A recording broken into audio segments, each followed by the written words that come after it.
Halo, nama saya Sartika Kurniali. Saya seorang penulis buku komputer dan internet. Dan saya baru-baru ini bergabung sebagai ambassador penulisan Evernote.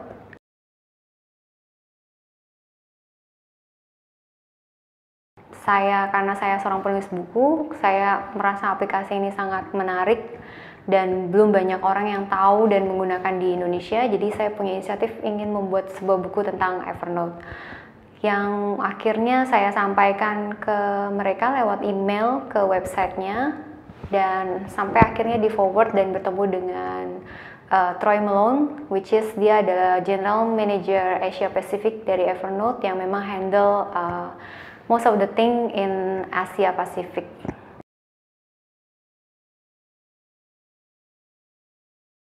Brand ambassador-nya Evernote ini sudah lama dilakukan oleh Evernote, tapi waktu itu khusus untuk pengguna di Amerika dan baru di open internationally, jadi nggak cuma hanya dari Indonesia, tapi ada banyak dari negara lain.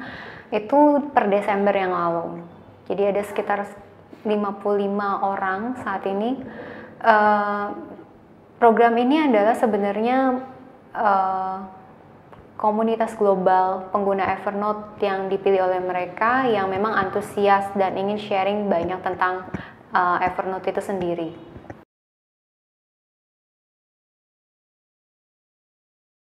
Pertama kali saya install Evernote itu sebenarnya di iPad, karena Evernote itu sering banget di highlight sama App Store buat jadi editor choice gitu. Jadi sampai saya tahu, terus ikonnya juga catchy karena berbentuk kepala gajah yang hijau.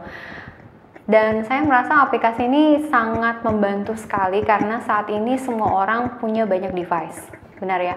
Dulu kalau kita berpikir bisa nggak sih kerja dengan perangkat yang banyak, rasanya nggak mungkin. Tapi sekarang itu normal dan bisa dilakukan dan harus dilakukan seperti itu.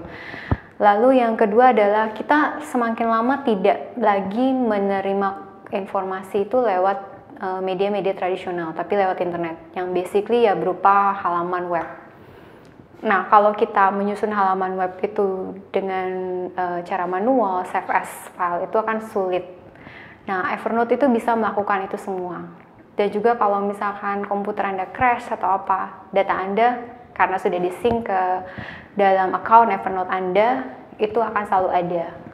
Lalu yang rasanya itu tidak ada satu fakta yang juga kita nggak bisa pungkiri, Evernote ini sebenarnya bukan aplikasi mencatat, karena memang bisa melakukan lebih banyak dibandingkan hanya sebuah buku catatan. Dia adalah sebuah platform memori. Dan kita tahu siapa sih manusia yang memorinya semakin hari semakin baik. Ya, jadi Evernote itu adalah seperti yang diusung oleh Evernote sendiri, adalah sebuah otak eksternal kedua buat penggunanya sendiri.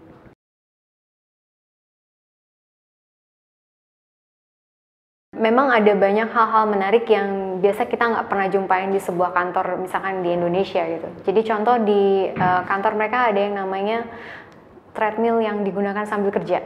Jadi Anda sambil treadmill, di situ ada mejanya, Anda bisa taruh laptop dan email-emailan atau kerja lain yang lain. Programming juga bisa jadinya. Jadi nggak perlu yang namanya katanya duduk aja terus nggak olahraga, tapi mereka lakukan itu multitasking. Dan ada satu juga benda unik di sana adalah AnyBots. Jadi CEO-nya mereka ini sering traveling karena mereka punya banyak kantor di luar Amerika juga. Dan AnyBots ini digunakan secara remote lewat internet oleh CEO-nya untuk berkeliling di ruangan di kantor. Sehingga jadi ketika dia tidak ada di kantornya langsung, dia tetap bisa ngobrol dan bahkan sambil presentasi karena robotnya ini punya laser di matanya.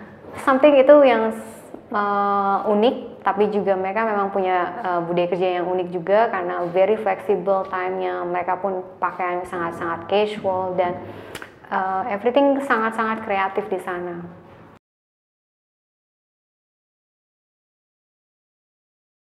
Kantor Evernote di Amerika sebenarnya ada dua, which is di Silicon Valley, Redwood City, pusatnya di Austin, Texas.